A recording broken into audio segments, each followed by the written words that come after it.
এটা স্টুডেন্টের জন্য খুব ভালো একটা উদ্যোগ। ফার্স্টে যখন ভর্তি হই তখন একটু এক্সপেন্সিভ মনে হয়েছিল। আসসালামু আলাইকুম, আমি গোলাম রাব্বি চৌধুরী। আমি অ্যাকাউন্টিংয়ের উপর অনার্স করতেছি তেজগাঁও কলেজ থেকে।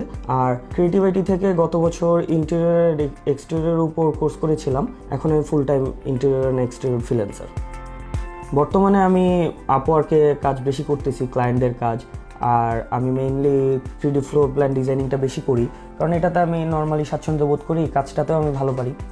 আর সফটওয়্যার বলতে স্কেচআপ, ভিরে, লুমিয়ন, 3ds Max সব কিছুর কাজই করা লাগে, কারণ ক্লায়েন্টের কিছু রিকোয়ারমেন্ট থাকে। কিছু কিছু ক্লায়েন্ট বলে যে হ্যাঁ আমার এই সফটওয়্যারের ফাইলটাই লাগবে, তখন আমার ওই সফটওয়্যারেই কাজ করা লাগে। কিন্তু স্কেচআপ, ভিরে এই দুইটাতেই আমি কাজ করতে বেশি স্বাচ্ছন্দ্য বোধ করি।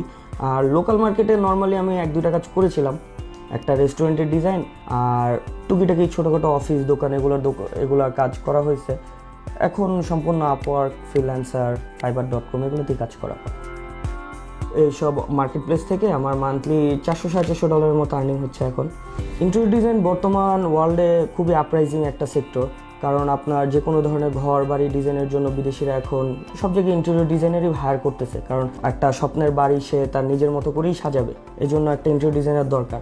আর অনেক ক্ষেত্রে আমরা দেখি যে হ্যাঁ লোকাল মার্কেটে কাজ একটু কম, কিন্তু অনলাইন মার্কেটগুলো যেরকম ধরেন আপওয়ার্ক, ফাইবার, freelancer.com এগুলোতে আপনার যথেষ্ট কাজ আছে। সব কিছু মিলে কাজের সেক্টর খুবই ভালো, ইন্টেরিয়র সেক্টরটা। আমি যখন কোর্সে ঢোকার জন্য ফ্যামিলিকে বললাম, তখন ফ্যামিলি ওরকমভাবে কোনো রিয়াকশন হয়নি, বাট তারপরও একটা ছিল যে হ্যাঁ অ্যাকাউন্টিংয়ের পাশাপাশি আবার নতুন একটা চ্যাপ্টার কীভাবে করব, এটা একটু কমপ্লিকেটেড ছিল, বাট সব কিছু মিলে ফ্যামিলি খুব আগ্রহ প্রকাশই করেছে। ফার্স্টে যখন ভর্তি হই তখন একটু এক্সপেন্সিভ মনে হয়েছিল, বাট আফটার যখন টাইম যায় আস্তে আস্তে, যখন আমি কোর্সটা কমপ্লিট করতে থাকি এবং ক্রিয়েটিভিটি থেকে সাপোর্ট পেতে থাকি, তখন মনে হলো যে না, ইট ওয়ার্থ ইট। তো ক্লাস করার টাইমে যেগুলো শেখানো হয়েছে, যেরকম ধরেন স্কেচআপ, ভিরে, অটোক্যাড, এগুলো এখন সব ক্ষেত্রেই আমাদের কাজে লাগতেছে।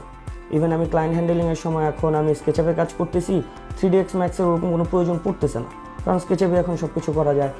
আর মডিউলটা খুবই আপ টু ডেট, কারণ স্কেচআপ এখন বর্তমান ওয়ার্ল্ডে ম্যাক্সিমাম অনেকে এটার কাজ করতেছে, এটার কাজের চাহিদাও বেশি। আর ভিরের সাথে তো অন্য কোনো কিছুর কম্পেয়ার হয়ও না। সাথে আছে আমাদের লুমিয়নও শেখানো হয়েছে। লুমিয়ন আপনার এক্সটেরিয়রের জন্য ওয়ে বেটার।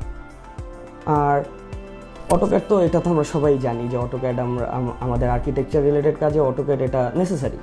এছাড়া তো আর মডিউলের ভিতরে এগুলো সবই ছিল। যতটুকু ক্লাসে শেখানো হয়েছে অতটুকুই এনাফ, অতটুকু জানলে আপনি সম্পূর্ণ স্টার্ট করতে পারেন ফ্রিল্যান্সিং।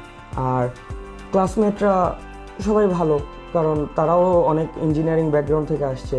অনেক ক্লাসমেট এরকম পেয়েছি যাদের থেকেও আমি হেল্প নিয়েছি। তো এনভায়রনমেন্ট বেটার।